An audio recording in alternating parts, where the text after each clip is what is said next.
Hey guys, Poro here with another video. I'm recording this one immediately after the BLG T1 series ended, and I posted that video. I had to wait to do this because of the co-streamer rules, so this game right here that I have up, the AL versus Gen G game, I can't actually show stuff from this game until like 24 hours after the official broadcast ends, so I couldn't make this yesterday. But I wanted to make a video where I explain exactly how my star ratings work.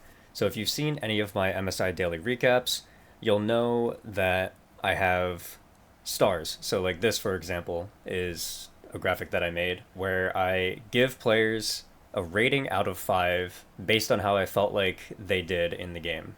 And there's been a lot of confusion surrounding these star ratings. A lot of people don't like some of my ratings for certain players. Other people are confused on what exactly the qualifications are for gaining or losing stars. I figured I should probably make a video explaining that. I realized that I never did that. I probably should have, but there was just so little time in between my last pre-MSI video and MSI starting. So I'm going to give you guys all some insight on how I do the star ratings, how I come up with these random ratings, and what I'm looking for when I'm watching the games. So the first thing to understand is that when I'm watching all of the MSI games, I watch them live, or when I'm watching any games at all. So like for example, when I did my viewings of every single region's playoffs, I had a Word document that had notes on all of the teams. And what I would do is that I would watch the games, and then one of the sections in my notes is that I would give the players a rating out of 5. And it was just for me, so that way I could kind of keep track. Like I would give them a rating out of 5. I would write down how I thought each player did and like how the game went and how their drafts went, and then I would move on. It was so that way I could go back to my massive list of notes and then just draw from that, as opposed to needing to go through and look through the entire game. I'll actually pull up my MSI notes right now so you guys can see an example. Okay, so here's an example of my MSI notes. They're very bare bones because there was a lot of games I had to go through before MSI started. I only had 2-3 weeks to basically watch 6 regions worth of playoffs, so I was kind of speed running the notes. But essentially what I did for my pre-MSI notes is that I had like the game that was played, general ideas on like what their comp identity was. So this isn't my opinions, this is just comp identity. So like this is a better example. Full 5v5 draft, that's like super easy to execute, versus a Yorick hard winning side lane draft with 4v4s with the Fury and Arya reset. So it's like I would take general notes like that. Then I had my scores for the players, and then I had a brief summary of what happened in the game. So like these are the types of notes I was taking for MSI.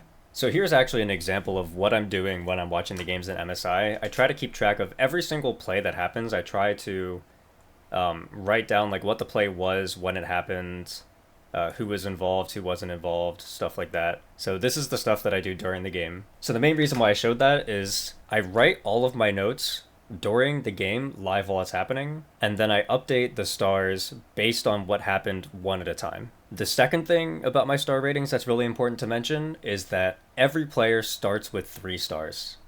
Regardless of what happened in draft, regardless of whether I think one side blasted the other side in draft or not, every player starts with 3 stars. I don't dock points for draft. One, because who won draft is a pretty ambiguous question, I think. Like there's a lot of different opinions. Every single time you have somebody who thinks that one side won a draft, the other side might think that somebody else won the draft. So like for example in this game, you might have person 1 who's like, oh man, I think Gen G really won this draft because they have like good scaling with their mid and bot, and then the Blitzcrank can be super effective into the Casio because the Casio has no mobility, so she's not going to be useful, right?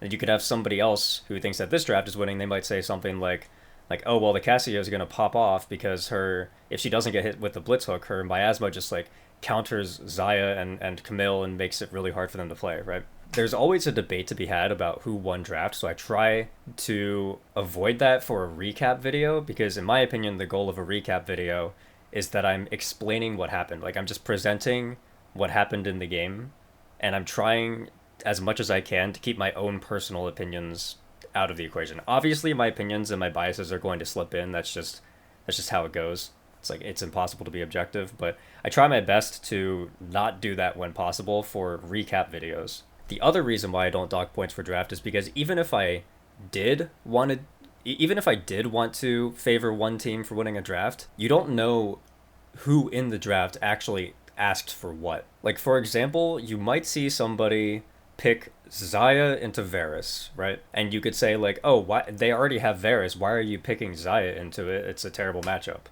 Or like maybe the enemy bot lane, it's like Varus Nico, and then you pick something like Xayah Thresh, which is obviously not a winning lane. And so you could say, oh, well, I'm going to dock points from the bot laner and the support for locking in this terrible bot lane when the enemy's bot lane is already showing. But you don't know if the bot laner and the support wanted to lock that in, right?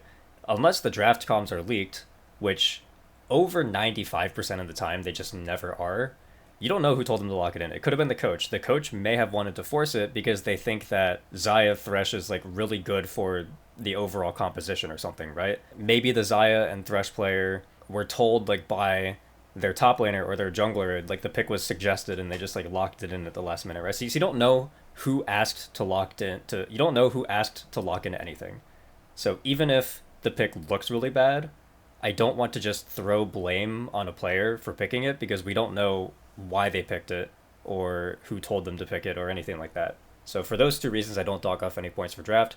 Everybody starts minute 1 with 3 stars. And essentially, the way that I do this is that every single time any play happens that I feel is substantial enough that it could influence the outcome of the game, I take stock of the play and I ask, was it a good play from Team A, or was it a bad play from Team B, or was it a combination of both? And then all of the players involved, I'll do the same thing. Was it a good play from X player? Was it a bad play from Y player? Or was it a combination of both? And then I'll change my star ratings based on that. So I have this game up, AL versus Gen G, game 5. It's the same game that I showed here. The reason why I pulled this game up, and part of the reason why I'm making this video, is because a lot of people had problems with the fact that I said that Chovy was the MVP for the series. A lot of people wanted the MVP to be Keen, and a big reason why Chovy ended up with a higher average score than Keen was because of the ratings that I dished out in this game. A lot of people did not like the fact that I gave Keen a 3. I wanted to go over this game just to show you guys all the process of how I came up with these ratings. And also for the record, I have no idea who the MVP of the series is, like while I'm writing the notes.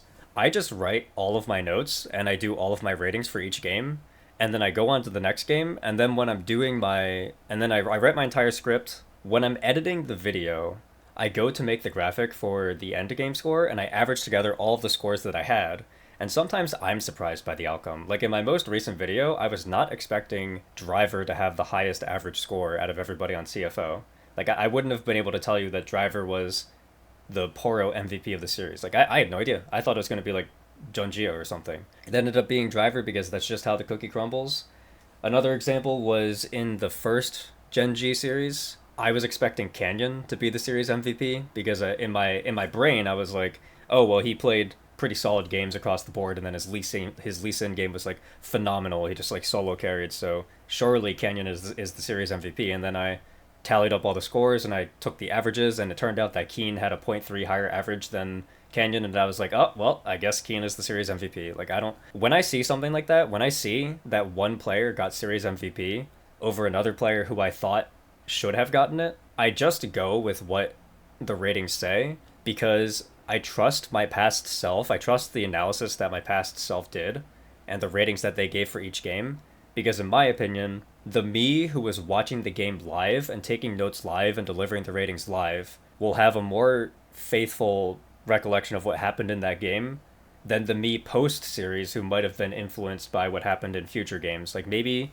a player shits the bed in the first 2 games and then plays okay in game 3 and then has an amazing game 4 and 5, and so I'm sitting there at the end of the series like, man, that player had an amazing game 4 and 5, they're probably the series MVP. Whereas past me, who was watching it live, can be like, actually no, they played like shit in games 1 and 2, so that brings down their average a lot.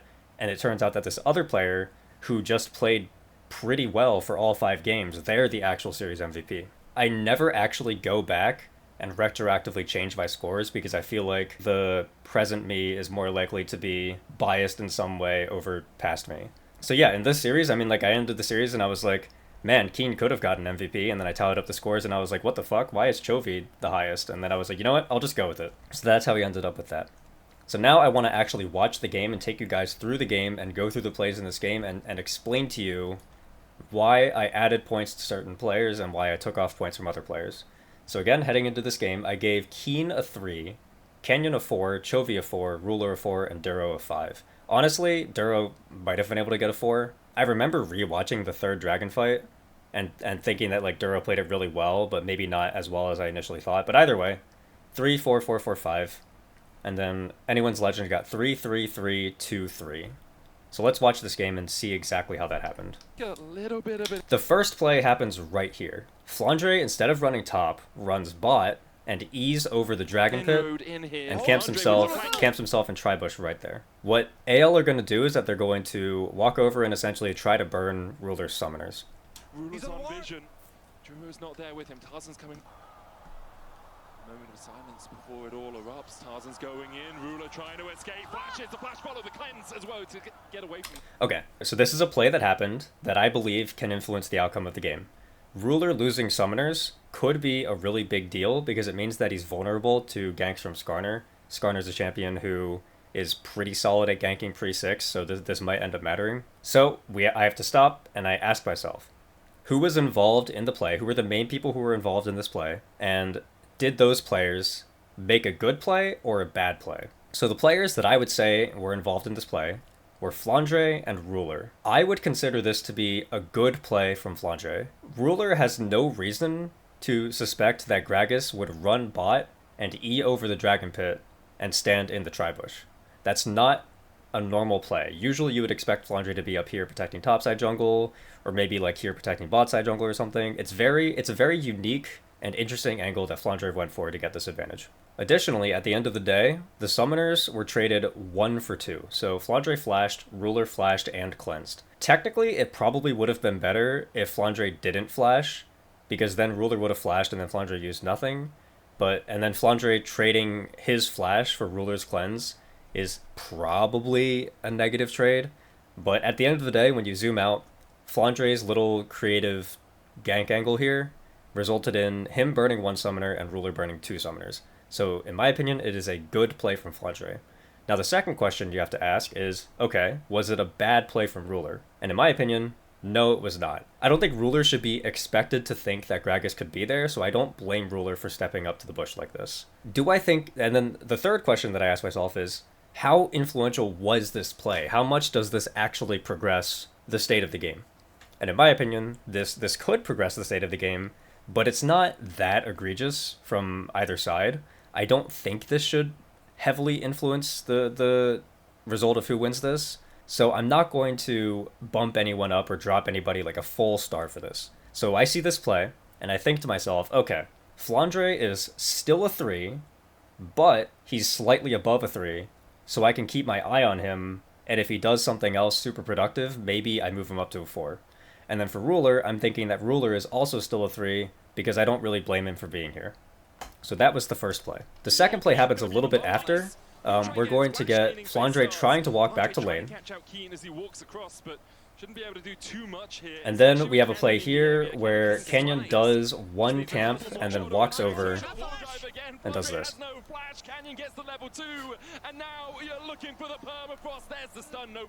Okay, so who are the people involved in this play? It's Keen, Canyon, and Flandre. So let's go through the motions and ask ourselves. Flandre, was this a bad play? In my opinion, the answer is yes. I don't think Flandre should have taken this path back.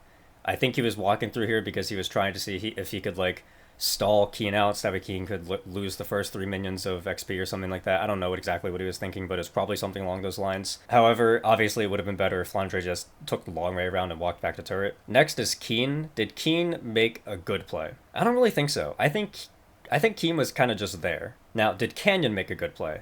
I would say yes. I think pulling off the blue buff well, he didn't even pull off of it, but he just did the blue buff and then came over and chunked Flandre. I attribute that more to Canyon as opposed to Keen. Maybe you can say like, oh, they both had a good play together since it was Keen who like eat on top of the Gragas and then Canyon followed up. But either way, the end result of this is that I have my eyes on Keen on Canyon to maybe move him up to a 4 if he does something else productive. Flandre, who I did have above a 3, is now back to a solid 3, and then Keen is also still at a 3. Now, the thing to realize from this play is that the expectations of the game have now shifted. When Flandre initially picked Gragas into Keen, the assumption was that they would both be even at level 1, and then the matchup goes even. Like, the idea is that Gragas can kind of stonewall the Camille, because you can E her E and then you get priority. If she ults you, you can ult her out of it. So you stop the Camille from doing anything productive, and then ideally you go like even or something, right? Now that Flandre is chunked out due to the play that Keen and Canyon made together, the expectation for Keen changes. Keen is not allowed to go even in this lane anymore. If we fast forward 10 minutes and Keen is still even, that is bad. Keen did something wrong if he is even with Flandre 10 minutes into the game after what happened level 1. So the expectation is that Keen should win the lane now. And as you can see, but already Flandre is in a massive deficit off of this, right? Like, Flandre is definitely losing. He's going to catch the first wave here, and the result is that the CS is like 15-4. I'm not, again, this is not anything positive for Keen. If Keen randomly somehow managed to do this in the 1v1, then maybe. But for me, this is the expectation, is that he gets a lead like this with what happened level 1. So next we have this play here. Tarzan invades the Raptors, forces Canyon to flash. Again, this is one of those tiny things where it's like, okay, Tarzan made a pretty good play. It probably won't influence that much, but I have my eyes on Tarzan now. I've noted that he's made a good play. And then for Canyon, I've kind of noted that, like, he made a little oopsie, but it probably doesn't matter. Here's another note. Canyon goes for this invade right here. Tarzan covers the invade and then actually manages to reset these Raptors. So Tarzan is ahead for the camps, right? Canyon only has his Krugs. Tarzan's got his Krugs respawning his entire bot side, and he's already a camp up. So this is another one of those little things where I'm keeping my eye on Tarzan. If he keeps doing productive things like this, I'll want to move him up to a 4, whereas Canyon is still at a 3. The next big play that happens is going to be right around here, right here. Push is able to get that ward out. Canyon. Shanks with the early flash, but Canyon's here for the chase. Chovy had the room prison, and down. Okay, so that was a gank where Canyon went on Shanks and got the kill. So let's go through the motions here, because this is kind of an important one. Was this a good play from Gen G, a bad play from AL, or a combination of both? Because this is a massive play, right? This is something that could decide the entire game, this gank. The Cassio has no teleport. Ryze is going to be able to push this wave in. He has a gold lead. He's got an XP lead. It's going to be really hard for the Cassio to win lane at this point. This could literally just decide everything, right? A star is going to be affected here. Stars are going to be impacted here. If we determine that this was a bad play from Shanks, then he's probably going to get dropped a star. And if this was a good play from Canyon and Chovy, one of them's going to get their star bumped up, right? So let's take a closer look here. At surface value, you could make the call that, like, oh, this is a bad play from Shanks, because he doesn't have vision of where Sejuani is, and he's just, like, caught out in lane, right? I actually don't think this is a bad play from Shanks. When I saw this, I did not dock Shanks at all, because if you look at Shanks' XP bar, he's essentially 1 minion away from level 6, maybe 2 minions, but if he has ult, this gank is not possible. So the fact that Chovy and Canyon identified that this was a timer to go for a gank during, like, the thin 1 minion margin where Shanks doesn't have level 6, in my opinion, is a really good play. I don't blame Shanks for stepping up here to try to get level 6, because in Shanks' eyes, as soon as he gets level 6, he's no longer under gank threat, so he's trying to do that as soon as possible. So yeah, that's a good play. I mean, you can even see that Shanks ticked 6 in the middle of the play, so I really don't blame Shanks for this. I think this is an awesome gank from Canyon, and, like, good follow-up from Chovy. So now, remember, Canyon already had a positive play topside. At this point, this is where Canyon gets bumped up a star. This is me saying, okay, he's now positively influenced both top lane and mid lane in significant ways. Canyon is now sitting at 4 stars. And then for Chovy, he's, like, in that zone where it's like, he made a good play together with Canyon, so he's still at 3 stars, but he's, like, on his way to 4. Okay, the next big series of plays happens here. Gen G are first on the Void Grubs. AL wants to fight. So the big thing to identify here is, what are the conditions of the game? Should both teams want to fight? Is it acceptable for both teams to take this fight? So clearly Gen G is in a slightly better position here.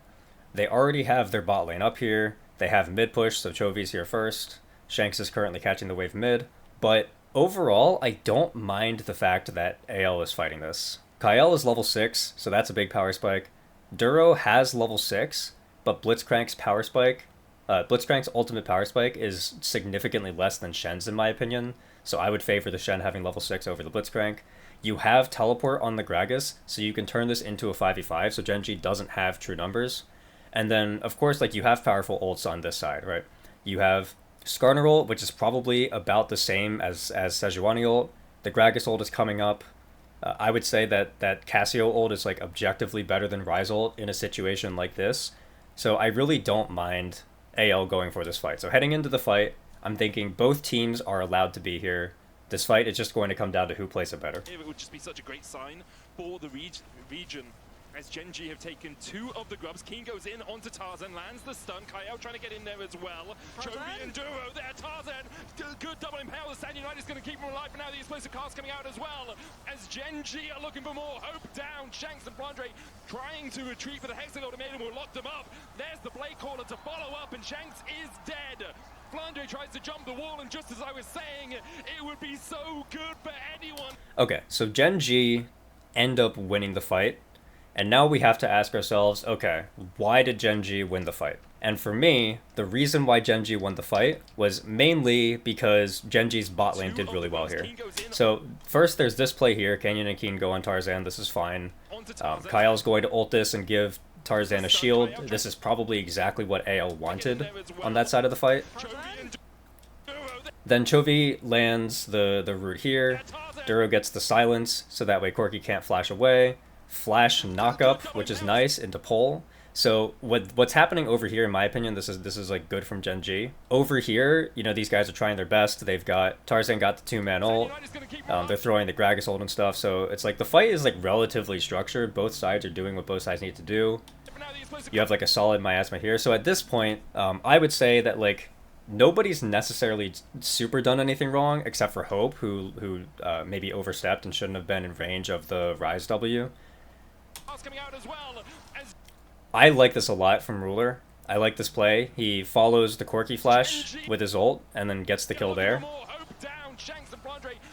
And then he gets a nice pullback here to root both people. So to me, this is really good from Ruler. I also like what Chovy's doing up here where he's like zoning 2 people off and then these 2 people are going to have to retreat. But basically, like, I look at this fight and I say to myself, Chovy played that pretty well. Duro played that pretty well. Ruler went above and beyond to make the play like extra good. And then I would say that Keen was like fine. What Keen did was like within expectations of what AL was expecting. I don't think that Keen did anything special here. Now, the result of the play is that Keen is going to end up picking up these kills, right? So when you zoom out and you look at the scoreboard, we've got 2-0 for Keen. Keen is now 2-0. He's up 646 gold. Everybody else on Genji has like reasonable leads, but Keen is the one with the big lead, right? So a lot of people at this point wanted me to be leaning towards like a 4-star for Keen, but here's my thought process on what just happened on the Grubs fight. Duro played that really well, so he's probably like hovering between 3 and 4, leaning towards 4 if he does something else really nice. Ruler, I thought, played the fight fantastic, so he's up to a 4, like just straight up. Chovy played pretty solid, but he also played solid on the mid gank, so Chovy's like borderline maybe a 4 at this point. Canyon's still having a great game, so Canyon's still a 4. And then Keen, even though he's up 646 gold, remember, the expectation has shifted for Keen. He's supposed to be winning lane, so the lead that he had over Flandre coming into the Grub fight was something that I attributed to Canyon. Keen is expected to have that lead. And then coming in here, Keen gets the double kill, which is obviously really nice for his lane. But I don't think Keen got the double kill himself, right? I think that Ruler played the fight really well, and then Keen was able to collect based off of Ruler's play. So for me, Keen is still 3 stars. His rating has not changed since the start of the game, because I believe that all the advantages that he got were advantages that his team secured for him.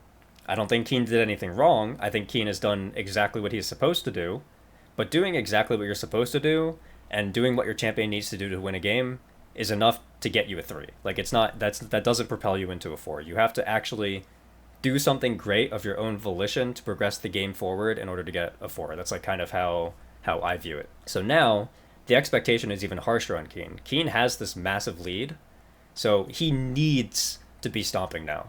Like, if you go up 2 kills and have the level 1 advantage you have, and then you don't make a massive impact in the game, that is bad. So the expectation is that Keen is going to make a massive impact this game. Then we have this play here. Hope is just going to take a super greedy path and get hooked by Duro, and he's going to die. So this is an example that I want to point out, because in my opinion, this is a bad play from Hope. Hope should not have walked this way. It was super disrespectful, and he gets one shot for it, and AL are going to lose this dragon, and they're going to go further down in gold, right? The other important thing to note, and this is a big thing about like my philosophy for how I view player performance and how I view ratings, is I don't think this is a good play from Duro. Duro does not get any increase to his rating from this, because this is entirely expected of him. Like, this is a position that he should be at. This is a hook that he should be hitting. This is a kill that he should be getting. If Duro somehow managed to miss this hook on Hope, it would actually probably be like a bad thing for Duro in my eyes, because this is a kill that he should always get once Hope ints into him. So for me, this docks Hope. Hope's rating has gone down. He's like definitely a 2-star now based on what happened here and what happened on the grubs. And Duro's rating does not go up. So it's like the same deal for Keen, where it's like, yes, Keen has had a positive impact on the game. Like, he has like a lead, but how much of the lead did he get on his own, or how much of it was like given to him either by the enemy messing up or by his team playing really well? So it's like the same thing for Duro here. This kill was donated to Duro, so Duro doesn't get any bonus points here. So now the game is completely over. This game should be unlosable for Gen G. The only way they could ever lose this game is if somebody on the team has like a disastrous int. Because when the kills and the gold and the objectives were all 0-0, the scores were even across the board, right? Both teams had 15 total stars. So right now, all of the extra stars that Gen G has, so that's the extra star on Canyon, the extra star on Rise, Zaya, and then like almost an extra star in the Blitzcrank, those get balanced out with Hope losing a star, and then like everybody else is like maybe still at a 3 at this point. I'm not quite sure. I don't remember where I had everybody at this point. But basically, like, the idea is that Gen G have all of these extra stars because I perceive all of the plays that they made to be good plays, and I perceive all of the plays that AL made to not be bad plays, with the exception of Hope walking up here and getting hooked, and then Hope being too close to Rise on the grub fight and getting rooted. So that's why AL is like, they're still close to where they started with all the 3s and then the 1-2, as opposed to Gen G, who have like a bunch of 4s or borderline 4s, and then nobody under 3, right? But the other thing that you have to understand is that if this game somehow does go back to even, the stars have to balance out somehow, right? Like, you can't have an even game state and then have one team with like significantly more stars than the other team. That doesn't make sense. Like, if you're at an even game state, something must have happened within the game that like evened out the scores in some way, whether it's both teams playing better than expected or both teams playing worse than expected. If the game state is even, the scores have to be even, right? So just keep that in mind, and we're going to go to the really big play in this game. Right here. Okay, pause. So what's the idea here? The idea is that they want to invade Raptors because they have a massive lead, and they just want to take the Raptors, right? It's a completely conventional play. It's a good idea. Your Rise is pushing in top. Your Rise has top prio. So if a fight were to break out here, the Rise could be here first because he can ult in. Your bot laner, the Camille, has teleport, so she can also be here. So what Gen G are thinking here is they're going to invade Raptors. If they get Raptors, great. If AL fight back, they have numbers as 5. And then if it's a 5v5, they win the fight because they have such a massive lead, right? So this invade is completely fine from Gen G. I like the invade. Try and play a normal 5v5. Kyle is on this flank because he's expecting this invade to happen. I think, you know, this is like a pretty fine idea from Kyle. I mean, the game's kind of doomed at this point. Most likely, this flank shouldn't turn into anything. But, you know, I like the idea. If Kyle goes in here and then just, like, dies or something, I wouldn't actually dock him for it. Because to me, it's the type of play where it's like, things are getting desperate. You might as well try to make something happen to try to even up the game. So I don't mind this flank here. Particularly not with this Blitzcrank being on the prowl. So Kyle tries to go in here, gets Ruler's Cleanse, takes a bunch of damage. As expected, Chovy ults in, Keen is TPing in, Kyle flashes out. So this play is like fine. In my eyes, nobody has made a mistake yet. This is all like within the realm of expectation for what both teams are doing. You know, we missed the ult, but, you know, it's fine. We're trying to predict where Kyle flashed over the wall. It is what it is. Same thing with the hook. I don't blame this for anything. Obviously, it sucks, but it's like I'm not docking points from anyone for this. Okay, next. So keep in mind, right here, after Kyle flashes over the wall, Gen.G could disengage here. They could just leave. You know, Keen didn't have to TP here. They could have just left, and then the game would have been completely fine. So go into this with the expectation that the best thing Gen.G could have done here was just leave. And anything worse than just leaving and keeping the game state exactly the same is a bad thing from Gen.G or a good thing from AL. So let's see what happens here. Keen TP's in. Tarzan wants to extend the play. You know, this is fine. Things are still desperate. We're about to fight a 5v5. This is probably like the last 5v5 opportunity that we get before the game is just over. So I don't mind AL going for this. Better late than never. Like, either you fight now, or you fight when Gen.G has like 3 dragons or something and they're like posturing for soul. And at that point the game is like significantly worse, right? So the fight here is completely fine. He hits the ult on Canyon, and then this is the big part of the fight. So Keen, 2-man stun on the TP. This is fine, this is fine. Everything is fine here. Then he ults the Skarner. Skarner has flash. Everybody is here. Skarner's going to identify that he's been ulted, and he's going to flash out. As soon as the silence ends, he's going to flash out. And now, Keen is under the turret in between everybody. Again, remember, Gen.G could have left, right? The best play would have been for them to just leave. The person who overforced this play, well, one was Tarzan, because he ulted the Sejuani to extend the play. But the big overforcer for Gen.G, the person who made Gen.G commit here, was Keen. And he knew that Skarner had flash up, so he knows that this is a possible play, or at least he should know that this is possible. And then so, of course, they're going to collapse on Keen and kill him. At this point, so this is really, really, really bad from Keen. He just gave over a shutdown. Do you guys remember what I said about all of the advantages that Keen got were advantages that other people on his team kind of earned for him, and then he was just the beneficiary who collected from it? So now the expectation has shifted that Keen needs to have a massive positive impact in the game, or it's bad. This is what I'm talking about. He gave over his shutdown. He hasn't contributed anything like significantly positive towards winning the game on his own yet. And the first big play that he goes for is a massive int. Then we're going to get some other stuff here. So like, for example, Flandre's going to land, like, Flandre landed a beautiful ult while this was happening. So like, if we take a look at what Flandre does, look at this ultimate. Bam, 4-man ultimate. Nobody can hit. This is a big reason why Keen actually dies here, is because nobody can actually respond to this. So great flask from Flandre. Then we're going to get a nice little outplay from Shanks here. He kills Chovy. He's going to flash the pullback, land the ground, and we're going to get some more kills. Shanks is going to be getting all these shutdowns. I don't... No, Duro does die here. Yeah, that's right. So now let's take a look at the game state. All of a sudden, the gold is even. Everybody on here is dead. AL is going to shove in this wave, deny a wave of gold. The game is like going to be even, right? So let's go back to what I said earlier. If the game state somehow becomes even, the stars have to be equalized somewhere, because otherwise the game can't be even, right? That's not how it works. So and then Gen.G was in a position where they were hard winning. So the only way that Gen.G could get to an even game state is if they did something horribly wrong, or if AL did something horribly right. So when I look at that situation, when I see that this is now even, and I'm thinking to myself, okay, you're 4 stars, you're 4 stars, you're 4 stars, you're like maybe 4 stars, everybody else here is like still 3 stars, and Hope is a 2-star. It's like we have to balance these stars out somehow. And for me, the way that we do that is that I say, okay, Tarzan's flash into the turret was really nice. So that's points for Tarzan. Flandre's cask to split up the entire fight was a really good cask. So I'm also going to bump him up. Shanks had like a crazy...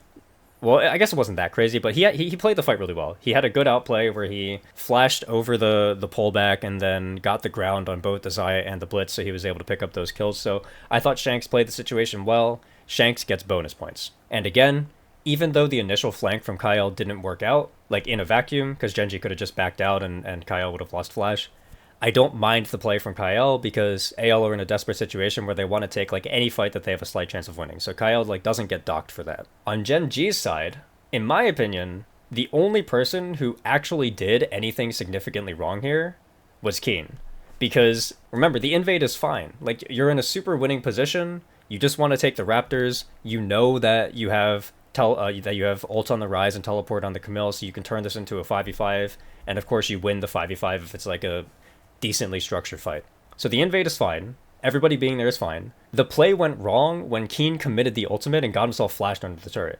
That was the thing on Genji's side that turned this fight so heavily in AL's favor. So when I see this, combined with the fact that Keen's advantages were not his own, but were gifted to him by Canyon and Ruler and Chovy and Duro playing the Herald fight well, or not Herald, the Grub fight well, now all of a sudden I'm thinking to myself, wow, if AL win this game, it'll be because Keen threw. So this is like really, really bad. This is a horrible look for Keen in my opinion. At this point, Keen is like below 3 stars, like bordering on 2 stars for me. Whereas everybody else, since I don't think they necessarily did anything wrong, they're all keeping their star values. They're all still like completely fine. Okay, we get some more jostling, and now we're about to prepare for the 3rd dragon, so Genji's soul point. So first, first Duro, he's going to fake a hook on Tarzan and then hook Kyle instead. This is really good. Usually it's actually pretty tough to predict when somebody's going to like do a juke like this, or if somebody like does this with the Sejuani ult, it's called drifting, for example, right? So Duro kind of like did a little blitzcrank drift where he's running towards Tarzan, he's facing Tarzan, and then he turns around and hooks Kyle. It's really hard to react to something like this if you're the Shen, right? So I view this as a good play from Duro. Like, this is a good hook from Duro. Kyle doesn't die, it is what it is. It's nice that Duro does this because Gen G now have full control over the Dragon Pit. They're going to be able to walk in first and establish their zones and stuff. So they push in the mid wave, they get their zones. And now the idea, if you're here, is that you want to give this space slowly. So like you would be peppering them with like Rise Qs, or maybe like if somebody walks up, you can hit them with Camille W. Most likely, yeah, I guess you do that. Like if somebody really fucks up, you hook them and then you kill them, right? So it's like you give this position as slow as possible. Ruler's also starting the dragon at this point. So they give the space slowly. AL brute force their way in. Because unfortunately Genji don't have an amazing comp for this. This is why champions like, for example, like Varus and Ezreal are so high prio right now, is because if Genji had a Varus or an Ezreal in this position, this is a great time, because when you slowly give the space, you're peppering them with like Qs and poke and stuff, right? So like that's why those champions are good right now. Genji don't really have anything like that. They establish the space correctly, but they don't really have anything they can do, so they just have to give the space slowly. And that's what happens. Then we have this, so Flandre throws this cask and knocks everyone back. This is AL's go button to try to get in here and do something. Not Tarzan. Sejuani wins the smite, and in my opinion, this actually wasn't a 50-50. In theory, this should be favored towards the Skarner, because Skarner Q smite will outsmite the raw Sejuani smite. Like Sejuani doesn't have anything in her kit that does more damage to objectives than a Q smite from Skarner, so it's actually like insanely good that Canyon hits this. Then on the way out, the miasma's down here, so it's like you would think that AL can just walk out. Duro finds this hook on the Skarner, and he hits the silence, so he was able to get the knock up before the Skarner flashes out. This is really well played from Duro in my opinion. Remember, Duro's already basically at 4 stars at this point, so he hit one hook on topside which got Genji control of the space. He hits another hook there to pick out the Skarner. Then AL's thinking here like, okay, we have like slight control here, maybe we can turn. So they go for the turn. Shanks sees an ult angle. It's a good ult. He's going to stun 2 people here. But Duro lands another hook. He hits the Cassio when she is in her animation. So despite the fact that Shanks gets the 2-man stun, Duro's hook makes it so that way the Cassio gets one shot.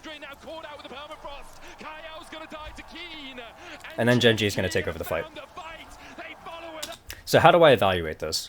Well, I don't necessarily think anybody on AL did anything like super wrong here. I attribute this to Duro just playing the situation out amazingly. This is actually why I ended up giving him 5 stars out of 5 stars, was because he was already having a good game, and then I saw this and I was like, you know what? Duro was the one who like broke open the stalemate between the two teams, so I'll respect that and give him the 5. That's what I was thinking in the moment. So that's why Duro had the 5.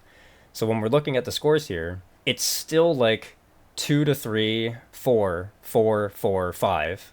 And then on this side, like we're still looking at like roughly 3s across the board, except for the Corki, who still got a 2. Now, this is the next play that happens. Baron is spawning soon. Gen G have a bunch of people topside. Keen is on weak side down here. I'll tell you what AL is thinking here. They're thinking that it's completely okay for them to make a fast play on Keen right here, because they have teleport, so they can still look to contest the Baron. Like, the Baron's not spawning for another 20 seconds. AL are thinking, make a fast play, then we can walk up and TP up and then contest this 5v4. So, in my opinion, this is a fine angle from AL. I saw a lot of people saying that they thought this was a throw from AL, but I think that the theory behind the play is sound. You get the fast pick on 1 and then you contest 5v4 because the Baron hasn't spawned yet and you have a teleport. Like, I like the play. In my opinion, Keen should know that this play is possible. In fact, Keen should be thinking that this is the only possible play. Gen G are in a super commanding position at this point, right? The way that, in my opinion, the way that Keen should play this out is that he should be playing super safe, Gen G posture around the Baron. Because Gen G is posturing around the Baron, AL have to respond and go back to like be around the Baron area so that way Gen G can't start it.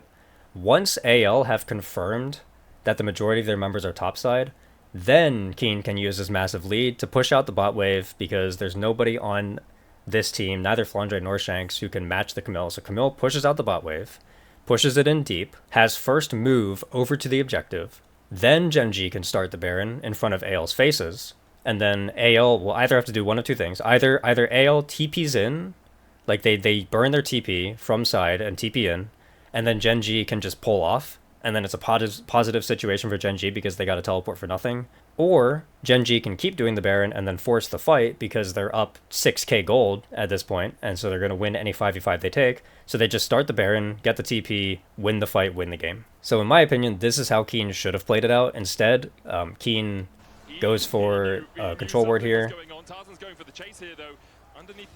AL are going to make the play. Into the petrifying gaze, into the impale, Hexagon made him from Keen, into the flash. Oh, he missed the wall. For the record, even if Keen did hit the hook, he's still dead because Flandre could have flash ulted if he really wanted to. But either way, that's the kill on Keen. I think this is fine from AL. Keen managed to stall it out a little bit longer than maybe AL was expecting. But again, the theory of the play is sound. It would have been significantly better for Keen to have just played safe until his team could posture around Baron. AL has to rotate back up. Then Keen pushes out bot, then somebody from AL has to go bot, Keen can go back up to Baron, then Gen G start Baron, force the TP bot, and then try to take a winning 5v5. That's what, or they can just pull off and be happy with the teleport and rinse and repeat, and then they're like even more ahead than before, right? So that's what should have happened. The way that this is now is the idea is that AL thought that they can reset now, TP into the Baron, still contest 5v4. Unfortunately, the timers were like a little bit desynced. Keen did manage to stall enough. And then Gen G are going to make the play for the Baron here, and AL are not in time, and Gen G gets the Baron, right? So a lot of people were framing this as, wow, Keen just got Gen G the Baron. Like, Keen baited their entire team bot, which was a bad play from AL, and now Gen G have the Baron. And it's like, that's just not how I see it. Like, based on the conditions of the game, I feel like Gen G should always get Baron anyway. Regardless of how the situation goes out, Gen G are going to get the Baron. Like, whether it's because AL decide to sack it, or whether it's because AL takes a fight and Gen G wins, Gen G are getting this Baron no matter what. They're that far ahead. So the fact that Keen dies bot, when AL have teleport, so there's like a chance in theory that they could contest 5v4, it's just a really stupid death from Keen, like from my point of view. Like, I think Keen should know that that's the only play that AL actually has to make, and they just shouldn't do it. So now instead of Gen G having Baron on 5 people, plus also maybe a winning team fight, they only have Baron on 4, and they gave over a kill. So to me, that's bad. And then from this point, I mean, like, the game is over anyway, right? It doesn't matter. Gen G have a massive lead, they have Baron. You know, AL are going to try here, because it's Gen G's soul, you have to show up here. Tarzan's just going to get hooked and die, and the game is over. So let's think about where our scores are at. Canyon played great. Like I mentioned, he had all of his early plays, and then he played the rest of the game solid, so he has a 4. Chovy helped Canyon get the mid play, which we perceived as a good play, because it was on a thin timer. He had a good punish on the Void Grubs, and then he never made any other mistakes for the rest of the game, so he gets a 4. Ruler also didn't make any mistakes this game. Like, okay, Canyon, Chovy, Ruler, and Duro, their only deaths were on the Raptors play. If I'm remembering correctly, I'm pretty sure that's where these 4 all died. But it was like the Raptors play was like the only thing that went wrong, and I think that was Keen's fault. So all things considered, these players didn't make mistakes in my eyes, or like they didn't make mistakes that impacted the outcome of the game in my eyes. So 4, 4, 4, and then Duro, he gets the bonus 5 because of how he handled that third Drake situation. And then we have to look at Keen, right? Because Keen is also sitting here with a 2.6k gold lead. He had pressure on side lane the entire game. He was in the lead from level 1 until the Nexus exploded. So it's like, okay, well then why isn't Keen a 4 is what people were saying, right? But as we've outlined in this game, Keen went into the lane level 1 with a massive advantage because of Canyon. Keen got the double kill to snowball his advantage because of Chovy and Ruler and because Hope inted. Keen was the one who screwed up the fight on the Raptors, and the only reason why AL had any window back into this game, which is really bad. And then on top of that, I don't like what Keen did on this bot tier 1. I think there was a significantly better and easier way to have played out the Baron situation than what Keen did. So I consider that to be like at best a net neutral for Keen, if not just like a negative, right? So you put all of those things together, and it's like Keen, he has to get a 2 or a 3. If nobody else on the team made a mistake and somehow AL were able to like claw back the advantage and the game stay was even at some point, it's like it has to be somebody's fault. And the person who I'm blaming for all this is Keen, and I think that's to me that's why I didn't give Keen a good score here. So it's like, again, if we pull up these ratings, 3, 4, 4, 4, 5, 3, 3, 3, 2, 3. So all of these people, these 4, their ratings are a 3 because I liked what they did either at the Raptors fight, or I didn't think they made too many individual mistakes. Hope has the 2 because he ran it the fuck down like twice. Everybody here, and then Keen's 3-star because I felt like all the leads that he got were leads that he was expected to get based on what happened in the game, and then he was the one who made like the huge throws. So yeah, that's like my defense of why I rated Keen so lowly in this game, and then 2, an explanation of how exactly my star ratings work. And again, I do these live during the game, so I'm updating the stars live, like as things happen on my screen. I have my notes on my second monitor, and I'm like updating it in real time. And then once I hit the end of the game, I like double check the ratings, and then I never touch them again. So like once I've determined what the ratings are, I don't change them anymore, because I think that the me who just watched the game has a better grasp of what happened in the game than the me who's like editing it in post 3 hours later.